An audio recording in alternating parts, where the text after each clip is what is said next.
Welcome to the Slop Farm. Enjoy the video. Have you ever noticed words that sound exactly like what they mean? That's onomatopoeia, and it's a fantastic way to add incredible detail and vibrancy to your writing. These words aren't just descriptions, they're echoes, perfect imitations of the actual sound. They make your stories jump off the page, allowing your readers to truly hear and experience what you're describing, bringing your prose to life. To create truly great onomatopoeia, begin by deeply listening to the sound itself.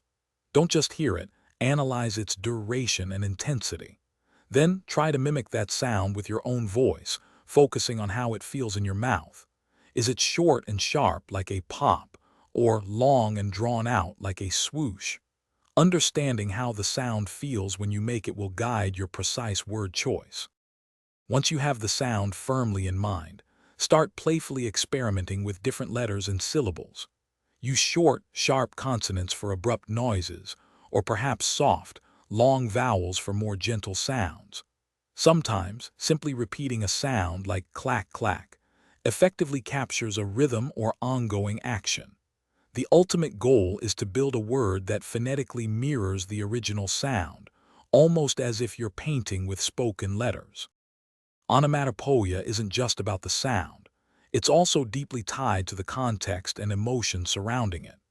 A thump from a falling book feels very different than a menacing thump from a monster's approaching foot.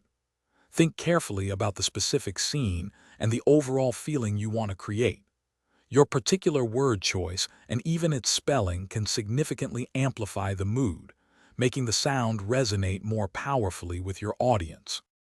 Ultimately, mastering the art of onomatopoeia comes down to consistent practice and playful experimentation.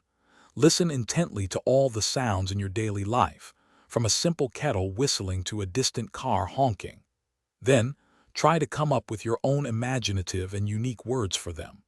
There's no single right way to spell a sound, so feel free to invent and innovate.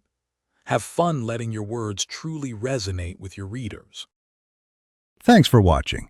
Consider subscribing if we helped you today.